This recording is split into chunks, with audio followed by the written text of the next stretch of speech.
Welcome to அறிவு 360 channel. எழுத்துக்களின் இடப்பிறப்பு. உயிர் எழுத்துக்கள் இடையினை எழுத்துக்கள் கழுத்தில் பிறக்கின்றன. வல்லின எழுத்துக்கள் மார்பில் பிறக்கின்றன. மெல்லின எழுத்துக்கள் மூக்கில் பிறக்கின்றன. ஆயுத எழுத்துக்கள் தலையில் பிறக்கின்றன. எழுத்துக்களின் முயற்சி பிறப்பு.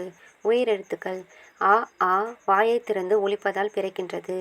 இ இ ஏ ஏ ஐ வாய் திறத்தலோடு மேல்வாய் பல்லை நா விளிம்பு தொடுவதால் பிறக்கின்றது.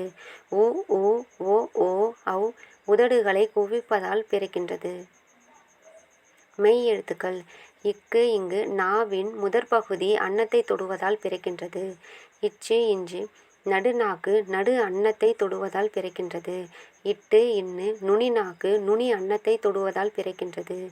இத்து இந்து மேல்வாய் பல்லின் நுனியை நாக்கின் நுனி தொடுவதால் பிறக்கின்றது.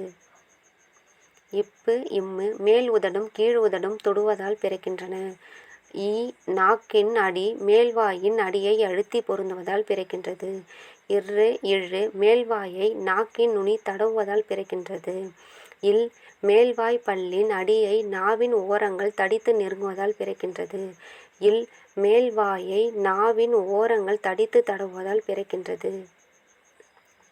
இவ் மேல்வாய் பல்லை கீழ் உதடு பொருந்துவதால் பிறக்கின்றது. இர் இன் மேல்வாயை நாக்கின் நுனி மிகவும் அழுத்தமாக பொருந்துவதால் பிறக்கின்றது. சார்பெழுத்துக்கள் சார்பெழுத்துக்கள் தங்களின் முதல் எழுத்துக்களின் இடத்திலேயே பிறக்கும். மொழிக்கு முதலில் வரும் எழுத்துக்கள்.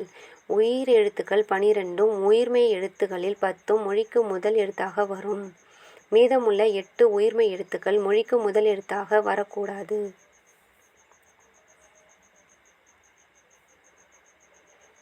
இடைநிலை மெய்மயக்கம்.